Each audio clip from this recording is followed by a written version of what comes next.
How does a powerful nation that thought some higher power watched over it handle being instantly destroyed? Not through slow loss or a huge attack, but by two bright explosions that changed war forever. This is the story of how the atomic bombs didn't just ruin two cities. Before we continue, show your support by subscribing and letting me know where you're watching from. They smashed a whole way of thinking in a few days.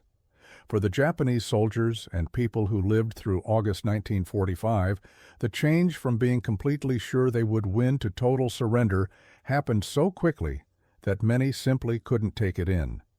They had been ready to fight until the last person to guard every bit of their sacred land, using bamboo spears if needed. Then came weapons they couldn't even start to understand.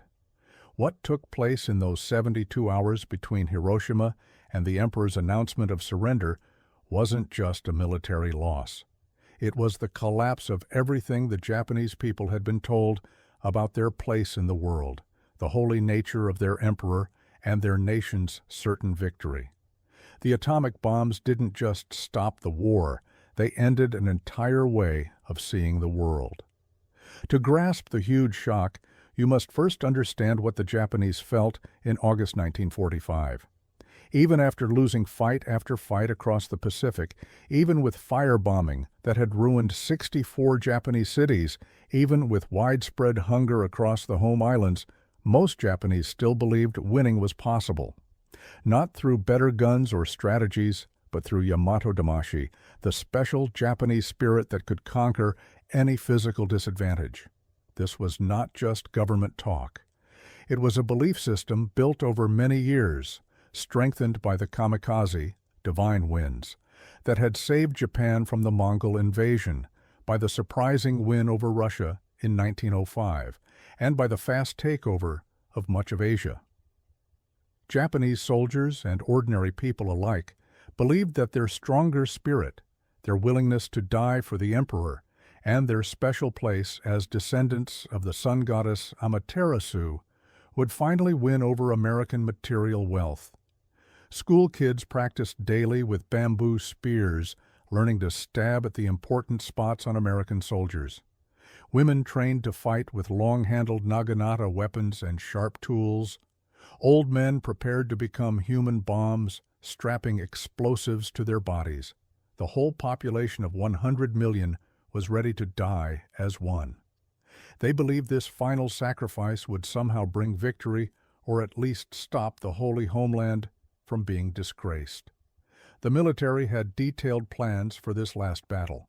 Operation Kitsugo called for every remaining plane to become a suicide weapon, every boat a self-destructing craft, every soldier and civilian a human bullet aimed at the invaders.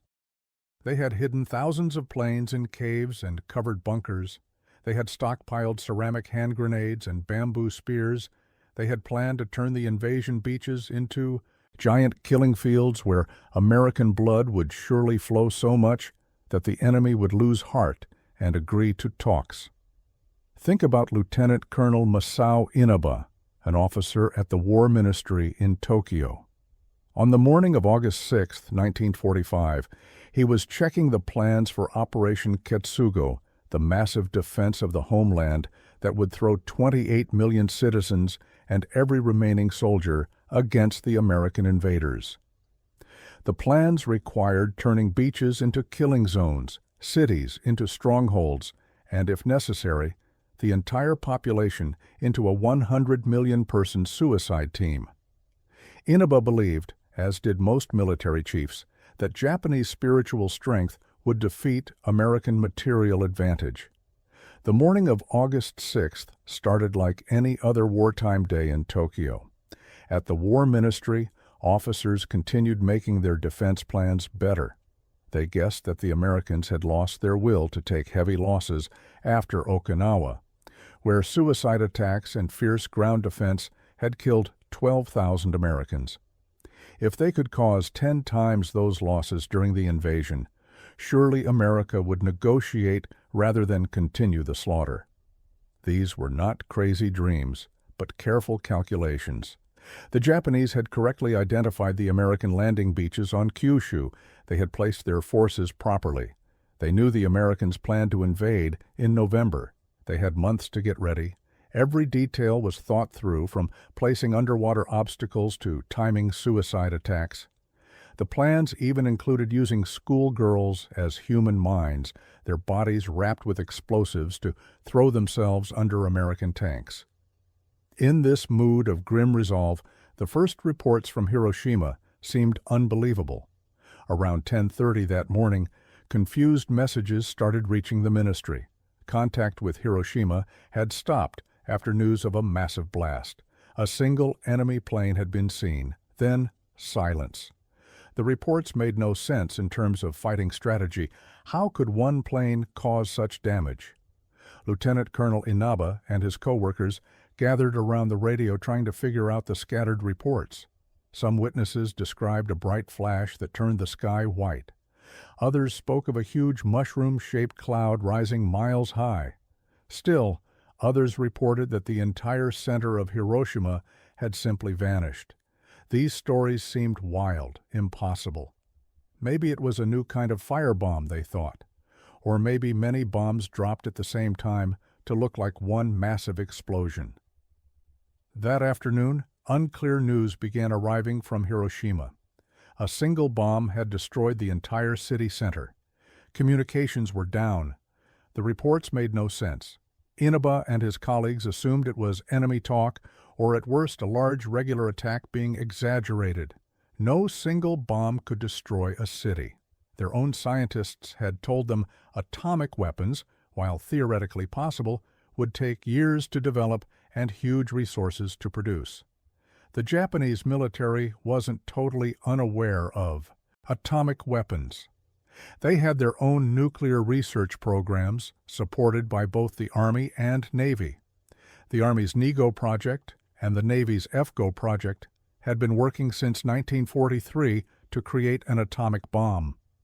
But their scientists, including Dr. Yoshio Nishina, who had studied with Niels Bohr, had decided that the technical problems were too great to overcome during wartime. The biggest issue was making material that could split atoms. Japan's physicists calculated that separating enough uranium-235 would need 1/10 of Japan's total electrical output and 10 years of work. As for plutonium, Japan didn't have the huge reactors needed for making it. Based on these numbers, military leaders assumed the Americans faced similar difficulties. Even if the United States had managed to build one atomic bomb, surely they couldn't have more than that. The resources required were simply too huge. This mistake in judgment would prove deadly. What the Japanese didn't know was that the Manhattan Project had hired over 130,000 workers, had cost $2 billion, more than the entire Japanese war budget, and had built massive facilities covering hundreds of square miles. The Americans hadn't built just one bomb. They had created a whole system for making atomic bombs. But on August 6th, Japanese leaders stuck to their assumptions. Admiral Soemu Toyota, chief of the Naval General Staff, said that even if it was an atomic bomb, the Americans could have at most 2 or 3, and they wouldn't waste them all on Japan. General Yoshijiro Umezu, Army Chief of Staff, went further. He doubted it was an atomic bomb at all, insisting on sending investigators to find out what had truly happened. As evening fell on August 6th, a clearer picture started to form. Flights over Hiroshima reported something never seen before. The city wasn't just damaged, it had been wiped out. Where hundreds of thousands of people had lived that morning, there was now a flat, scorched plain. The few buildings still standing were empty shells, their windows blown out, their walls cracked, standing like grave markers in a cemetery that stretched for miles. But as the hours passed, the reports became more troubling. Pilots flying over Hiroshima described something unheard of. Where a city of 350,000 people had stood that morning, there was now just burned earth and wreckage spreading for miles. The few messages that managed to get through spoke of a bright flash, brighter than the sun. People instantly turned to vapor where they stood, shadows burned into walls, and a strange illness affecting those who survived. The Japanese military's atomic research program had informed top officials about nuclear fission. They knew the theoretical possibilities, but also the huge difficulties. Dr. Yoshio Nishina, Japan's leading nuclear physicist, had calculated that even the United States, with all its money, could not possibly have made enough material for more than one bomb, if that. This judgment would prove tragically wrong, but it shaped the first reaction. The Navy High Command released a statement that even if the Americans had used an atomic bomb, they couldn't have more, and even if they did, they wouldn't be that powerful. In Hiroshima itself, the reality defied all understanding. 20-year-old bank clerk Akiko Takakura was only 260 meters from where the bomb exploded at 8:15 that morning. She saw a white magnesium flash, then darkness. When she woke up, she was stuck under debris, her back cut by over 100 wounds. Crawling out, she found a scene from a nightmare. People walked like ghosts, their skin hanging off in sheets. A soldier sat holding his intestines in his hands. Bodies floated in the river, so many that she could have walked across them. What Takakura saw went beyond regular warfare. She saw fingers suddenly catching fire, the flames spreading up arms to consume whole bodies. Human beings turned into living torches. The heat was so intense that people's eyes had melted and run down their faces. Birds caught fire in mid-flight and fell from the sky as balls of fire. This wasn't fighting as anyone knew it. It was like the sun itself had landed on Earth. The stories of other survivors painted an equally unbelievable picture. 14-year-old Akihiro Takahashi was standing in line with his schoolmates 1.4 kilometers from the center of the blast. The flash threw him to the ground. When he stood up, his clothes were torn, his skin hanging from his body like rags. He stumbled toward the river, passing people whose faces had melted, leaving only their teeth visible. Some walked holding their own eyeballs in their hands. Others crawled, leaving trails of flesh behind them. At the Red Cross Hospital, Dr. Michihiko Hachiya had been thrown across his room by the blast. Bleeding from many cuts, he made his way to the hospital to find it completely overwhelmed. Patients arrived with burns unlike anything he had ever seen, their skin peeling off at the slightest touch. Many who seemed fine died within hours, throwing up blood, their hair falling out in clumps. He had no explanation for these signs. No medical training had prepared him for radiation sickness. Reverend Kiyoshi Tanimoto, who had been outside the city when the bomb fell, hurried back to help. He found the Hiroshima he knew had disappeared. Where busy streets had been, there was only wreckage and ash. The rivers were clogged with bodies, so many that the water had turned red. People begged for water, but when he gave it to them, they died immediately. He spent days carrying the injured on his back, many dying before he could get them help. 6-year-old Shoso Kawamoto was eating breakfast when the world exploded. The blast threw him against a wall, pushing glass into his body. His mother pulled him from the ruins of their home. Her face was so burned he didn't recognize her.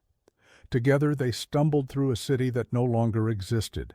They passed shadows burned into walls where people had been turned to vapor, leaving only their outlines as markers of their final moment. The size of the destruction was too much for anyone to understand. The Shima Hospital, directly under the explosion, had simply vanished. Its patients and staff were instantly turned to vapor. The Hiroshima Castle, which had stood for 350 years, was gone. Buddhist temples, Shinto shrines, schools, homes, all had been reduced to radioactive ash in less than a second. 15-year-old Teiko Teramoto was called up for labor service when the bomb struck. She didn't realize the extent of her injuries until days later when she found a mirror. Her left eye had been destroyed, looking like a cut pomegranate, with deep gashes across her face, changing her appearance into something she called monstrous. Like thousands of others, she had been turned from a normal teenager into a hibakusha, explosion-affected person, in an instant. The psychological effect spread out from Hiroshima. Citizens who had suffered months of regular bombing, who had braced themselves for invasion, suddenly faced something outside their understanding. You could hide from regular bombs in shelters. You could fight soldiers with bamboo spears if it came to that. But how do you fight a weapon that turns an entire city into ash in seconds? On August 7th, as Japan struggled to figure out what had happened, President Truman's announcement reached Japanese leaders. He claimed America had a new bomb harnessing the basic power of the universe, the force from which the sun draws its power. He warned of a rain of ruin from the air, the like of which had never been seen on Earth. Most Japanese officials dismissed this as enemy talk. Surely the Americans were exaggerating. One bomb, even a powerful one, couldn't change the course of the war. The Supreme Council for the Direction of the War, Japan's 6 most powerful leaders, met on August 9th to talk about Hiroshima. The Big Six, as they were known, included Prime Minister Kantaro Suzuki, Foreign Minister Shigenori Togo, War Minister General Korichika Anami, Navy Minister Admiral Mitsumasa Yonai, Army Chief of Staff General Yoshijiro Umezu, and Navy Chief of Staff Admiral Soemu Toyota. They were still arguing whether it had truly been an atomic bomb when the second piece of terrible news arrived. The meeting had been delayed from August 7th because the military members wanted more information. They still couldn't believe a single bomb had destroyed Hiroshima. General Anami claimed it might have been a massive conventional raid combined with false claims.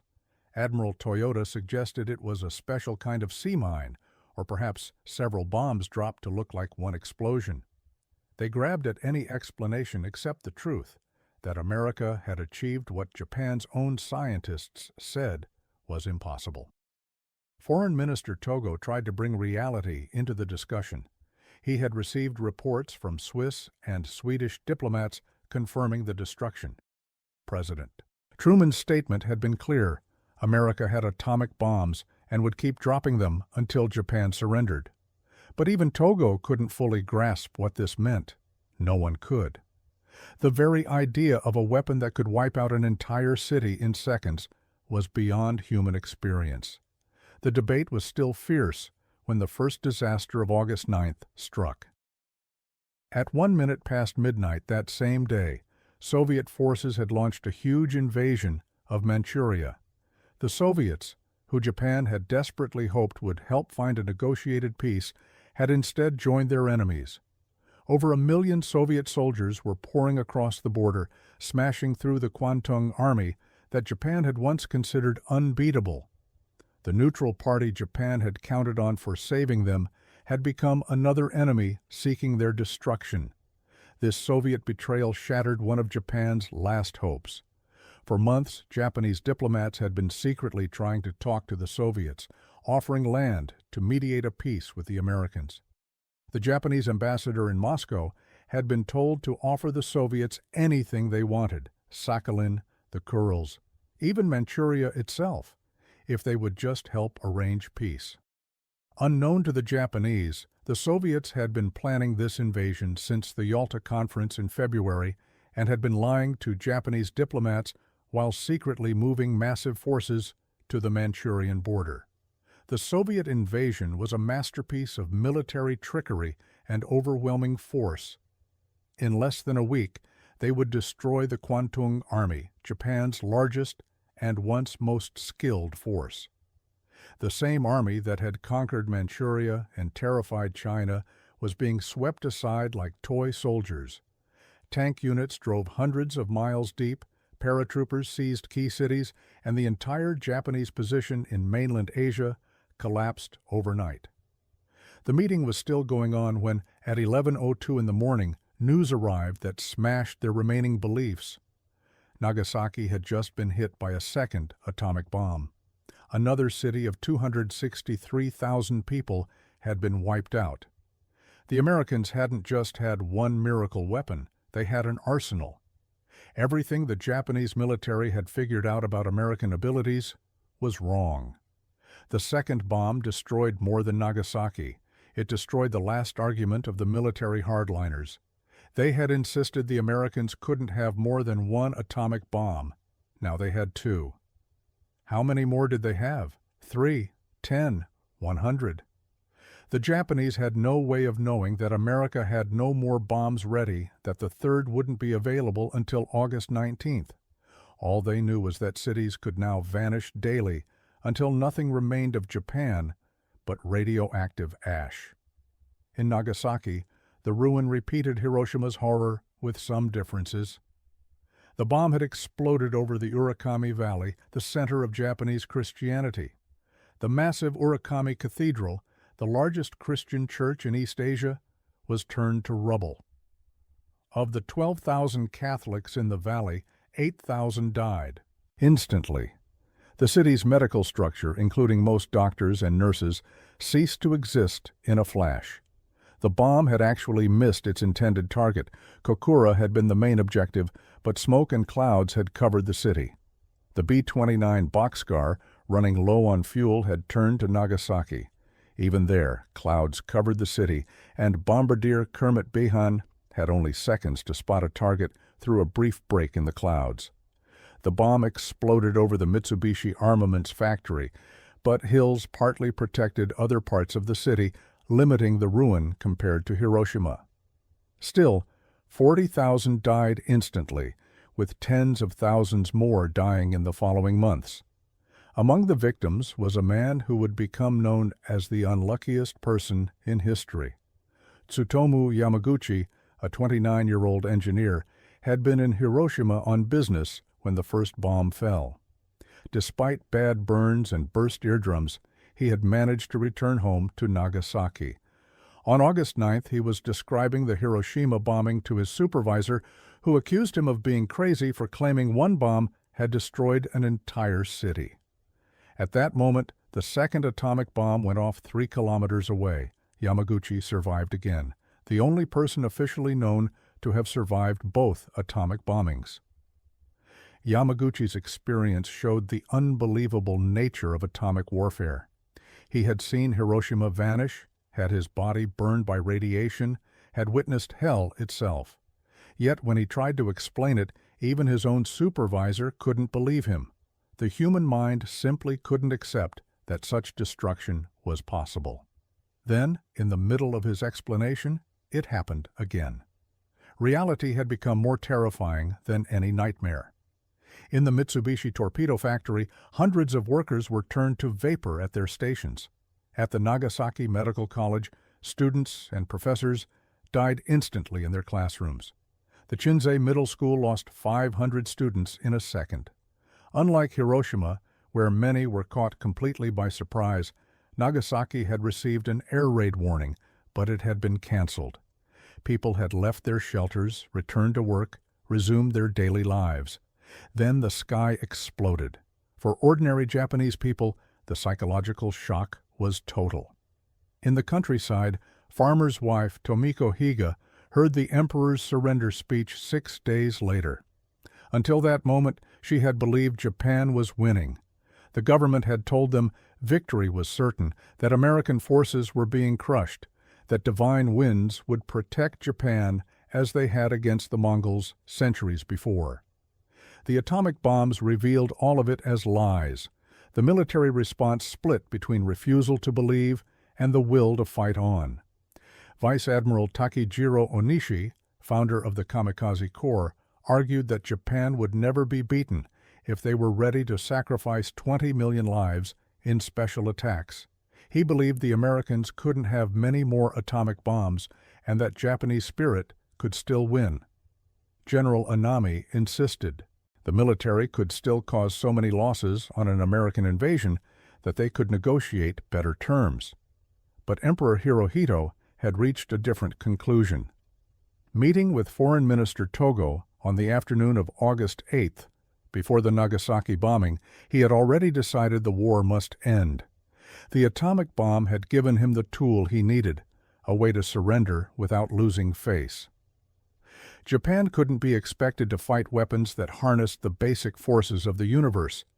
It wasn't a defeat of Japanese spirit, but a matter of unbeatable technology. The emperor's decision started the most dramatic hours in Japanese history. Just before midnight on August 9th, he called an imperial conference in the underground bomb shelter beneath the palace. Breaking all tradition, he personally stepped into the debate. He spoke of the gap between military plans and what was actually happening, the devastating power of the atomic bombs, and, worryingly, the local situation, referring to the danger of internal rebellion as starving citizens, reached their breaking point. Major Kenji Hatanaka, a young staff officer, represented those who couldn't accept surrender.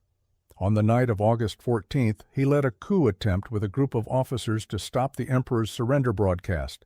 He murdered Lieutenant General Takeshi Mori, commander of the Imperial Guard, and used his official stamp to forge orders occupying the palace. They spent hours searching for the recording of the emperor's surrender speech, determined to prevent it from being played. Hatanaka's coup showed the final outburst of Japanese militarism. He and his fellow plotters, including Lieutenant Colonels Masataka Ida and Jiro Shiozaki, believed that surrender meant not just defeat, but the destruction of Japan's core. They couldn't accept that the emperor, whom they worshipped as a living god, would choose surrender over death. In their minds, they were saving the emperor from traitors who had tricked him. The coup had been developing since August 10th, when news leaked that the emperor was thinking of surrendering. War Minister Anami, torn between loyalty to the emperor and his belief in fighting on, had given unclear signals to the plotters. He neither approved nor strongly rejected their plans, telling them to follow their conscience. This ambiguity encouraged them while allowing him to deny involvement if they failed. The rebels cut phone lines, held palace staff, and threatened to kill the emperor's aide with a samurai sword if he didn't reveal where the recording was hidden. They searched the palace's confusing hallways while American B-29s flew overhead on what would be the last bombing raid of the war. The recording, meanwhile, was hidden in a stack of documents labeled harmlessly and secretly carried out in a lunch bag. The search became more and more desperate as morning approached. Hatanaka personally questioned Marquis Koichi Kido, the Lord Keeper of the Privy Seal, threatening him with death. He searched the emperor's own rooms, an act of disrespect that showed how lost the rebels had become. They couldn't find the recording because palace official Yoshihiro Tokugawa had hidden it in a safe used for the imperial symbols, a place so sacred the rebels didn't think to search. As the hours passed, support for the coup vanished. General Shizuichi Tanaka, commander of the Eastern District Army, arrived at the palace and scolded the rebels for shaming the army. Other senior officers who had first supported the coup's goals refused to provide troops. The rebels realized they were alone, that the army would not rise up to stop the surrender. As dawn broke on August 15th, the coup failed. The Eastern District Army refused to support the rebels. Hatanaka went to the NHK radio station waving a pistol, desperately trying to get airtime to explain his actions to the Japanese people. Refused and shamed, he rode through Tokyo streets on a motorcycle, throwing out leaflets explaining his reasons before shooting himself in front of the imperial palace. His death poem was found in his pocket, speaking of his wish to save Japan from shame. Lieutenant Colonel Shiozaki followed him in death, committing ritual suicide on the palace grounds. War Minister Anami, who had failed to prevent either the surrender or the coup, also committed ritual suicide. His death poem apologized for his great error. Across Japan, other officers who couldn't accept defeat followed their example. Vice Admiral Onishi, father of the kamikaze, cut open his own belly and refused medical help, taking 15 hours to die in pain as payment for the young men he had sent to their deaths. At noon on August 15th, Japanese citizens gathered around radios, many wearing their best clothes for what they were told would be a most important announcement. Most expected to hear a call for final resistance, for every Japanese person to die gloriously defending the homeland. Instead, they heard the emperor's voice for the first time in history, speaking in formal court Japanese. Many could barely understand. The emperor never used the word surrender. He spoke of accepting the joint declaration of the powers. He mentioned the war situation developing not necessarily to Japan's advantage, a masterpiece of understatement. But critically, he mentioned the cruel bombs whose damage was beyond measure. Continuing to fight would lead not only to the collapse of the Japanese nation, but the extinction of human civilization itself. The emperor's voice, thin and high-pitched, shocked listeners as much as his words. This was the voice of God. He sounded human, weak, mortal. Many Japanese had never heard a radio before, gathered around the few receivers in their villages. The static, the formal language, the poor sound quality meant many didn't fully understand what they were hearing. Some thought the emperor was calling for stronger resistance. Others simply couldn't take in that Japan had surrendered. In Tokyo, people fell to their knees and cried. In Nagano Prefecture, school teacher Saburo Tenai watched his students fall down in confusion.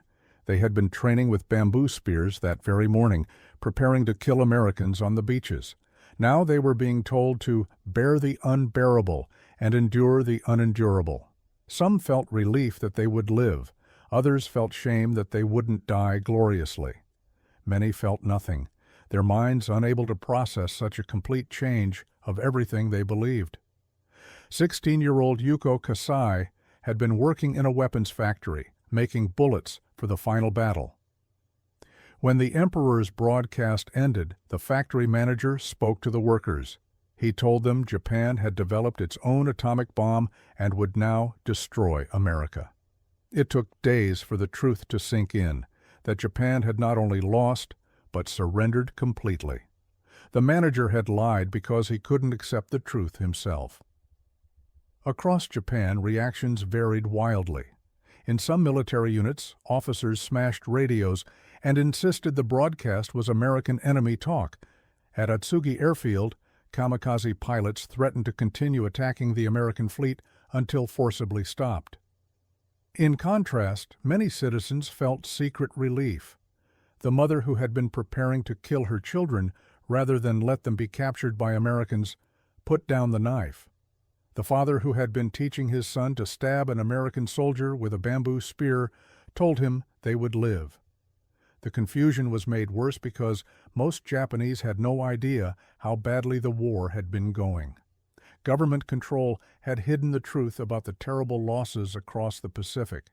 They didn't know the Navy had been destroyed, that most of Japan's conquered land had been taken back, that millions of Japanese soldiers were cut off and starving on bypassed islands. They still believed Japan was winning. Now, suddenly, unbelievably, Japan had surrendered because of a new kind of bomb. For millions of Japanese, this moment shattered their entire worldview. The emperor, whom they had been taught was a living god descended from the sun goddess, was admitting defeat. The divine protection they had counted on had failed. The special fighting spirit that was supposed to overcome any material disadvantage had proven powerless against atomic weapons. School teacher Saburo Nishimoto in Nagano Prefecture watched his students break down in tears. They had been training to fight the Americans with bamboo spears, absolutely certain they would die gloriously for the emperor. Now they were being told to live, to endure the unendurable. Some felt relief, others shame, many simply confusion. How could everything they believed be wrong? The atomic bomb's psychological effect reached beyond Japan's surrender. Dr. Michihiko Hachiya, director of the Hiroshima Communications Hospital, kept a diary of the time after the blast. He wrote down not just the medical horrors, the radiation sickness that killed, people who seemed uninjured, the infections that wouldn't heal, but also the spiritual devastation. Survivors walked through the ruins asking why they had lived when so many died. They felt guilt for surviving, shame for Japan's defeat, and terror of the invisible poison they carried in their bodies. The hibakusha faced unfair treatment even from other Japanese. People feared radiation was catching. Marriage proposals were withdrawn when families learned someone had been in Hiroshima or Nagasaki. Employers refused to hire survivors. Children of hibakusha were assumed to be genetically damaged. The bombs had not only ended the war, but created a permanent group of citizens marked by atomic fire. American occupation forces arriving in Japan found a population in psychological shock. General Douglas MacArthur noted that the Japanese people seemed to have experienced a complete change almost overnight. The same citizens who had been training to fight with sharpened bamboo poles now welcomed American soldiers. The military that had fought fiercely for every island now laid down their weapons without a fight. But this change came at huge psychological cost. Writer Kenzaburo Oi later described it as the death of the old Japan and the painful birth of a new one. The atomic bombs had done more than defeat Japan militarily.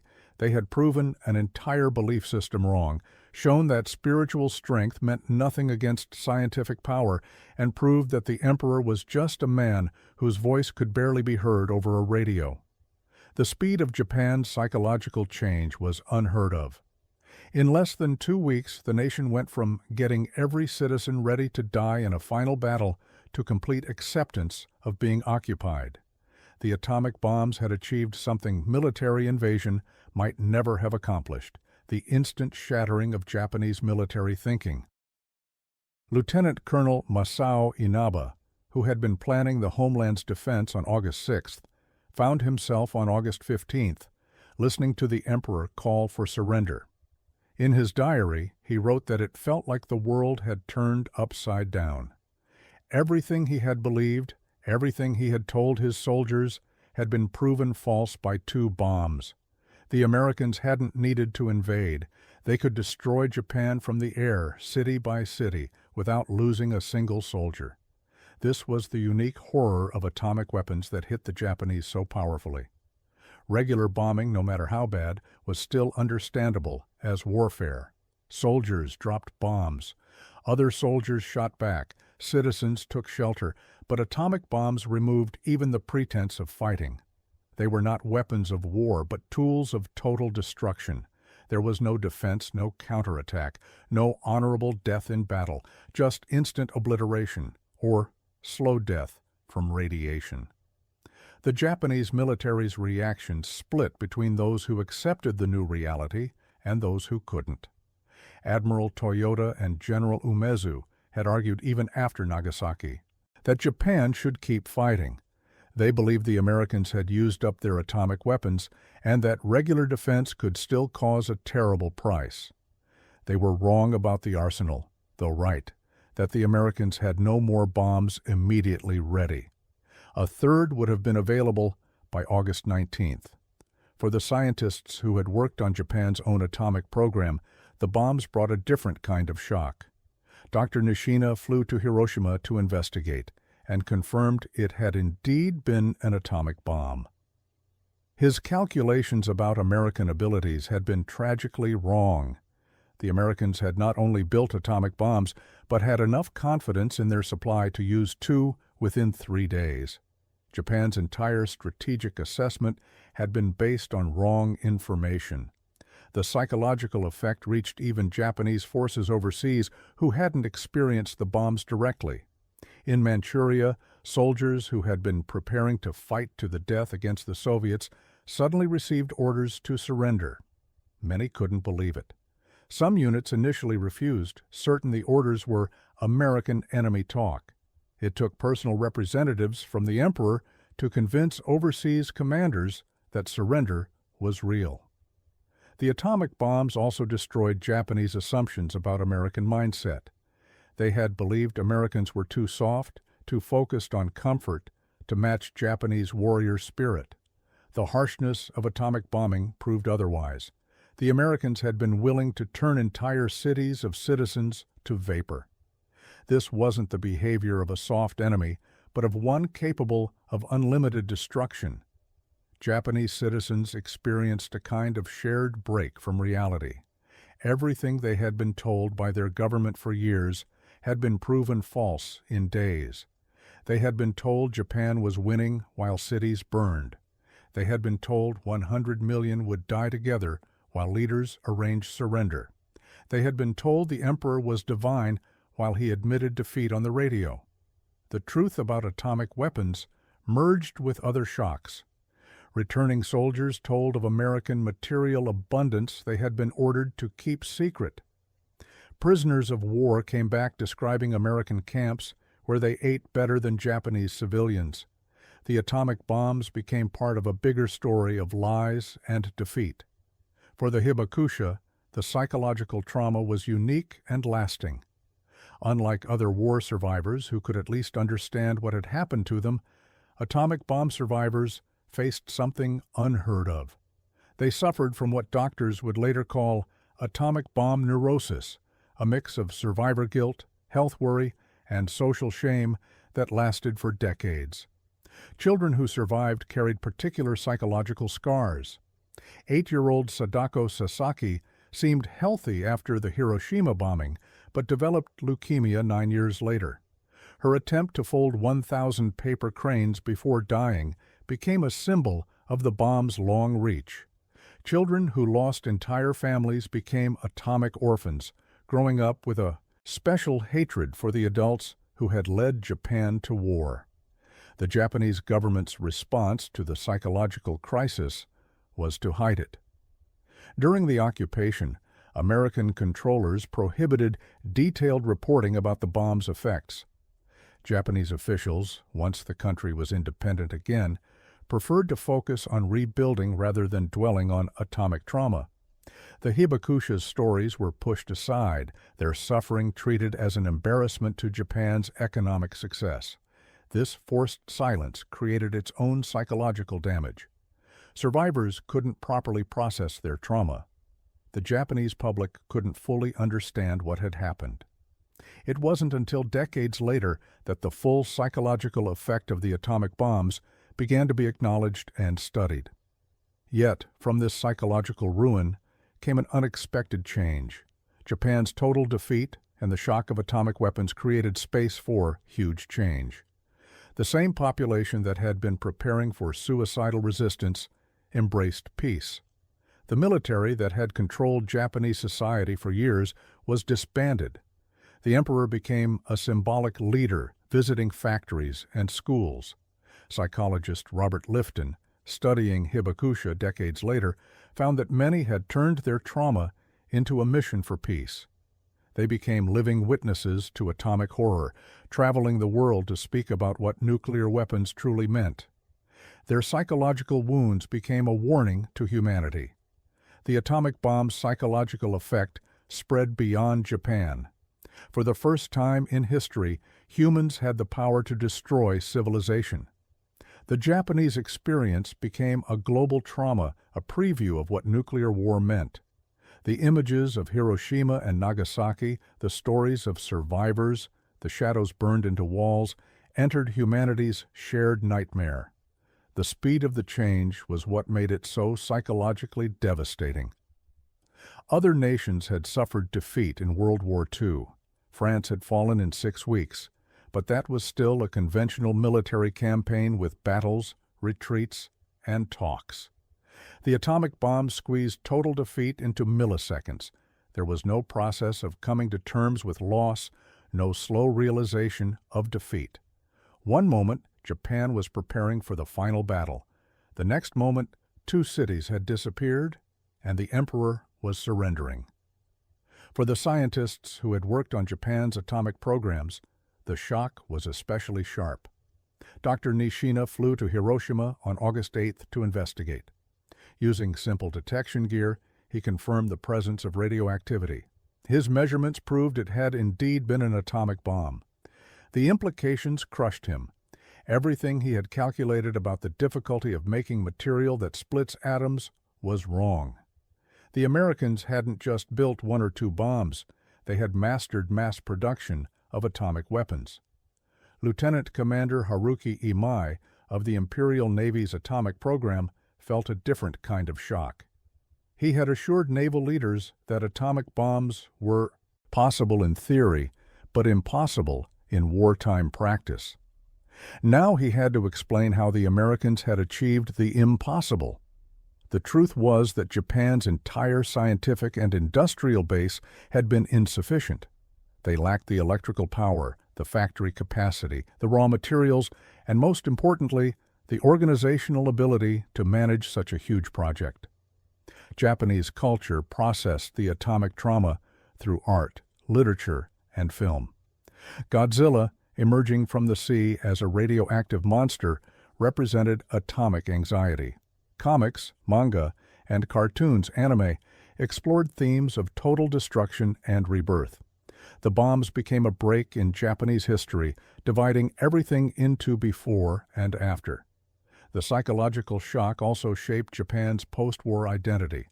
The only nation to suffer atomic attack became committed to getting rid of nuclear weapons. The warriors who had fought fiercely became advocates for peace. The divine emperor became a marine biologist. It was as if the atomic bombs had reversed the core values of Japanese society. In the immediate aftermath, the psychological damage was often hidden.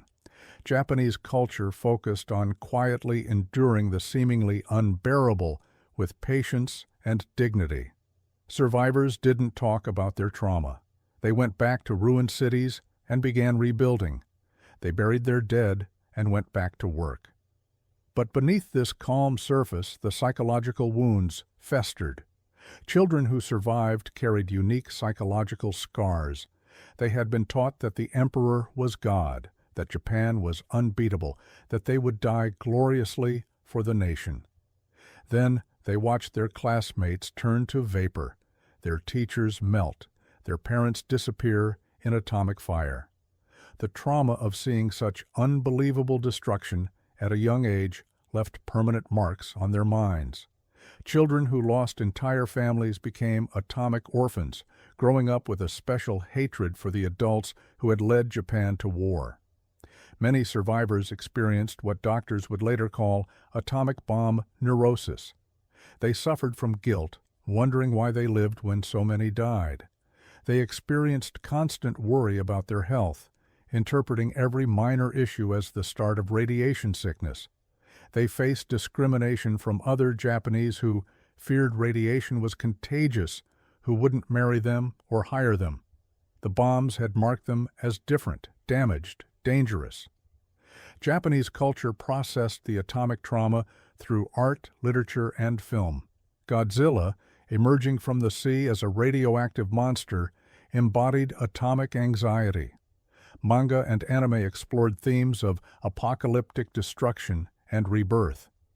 The bombs became a break in Japanese history, dividing everything into before and after. For individual Japanese, the psychological journey from atomic shock to acceptance took different forms.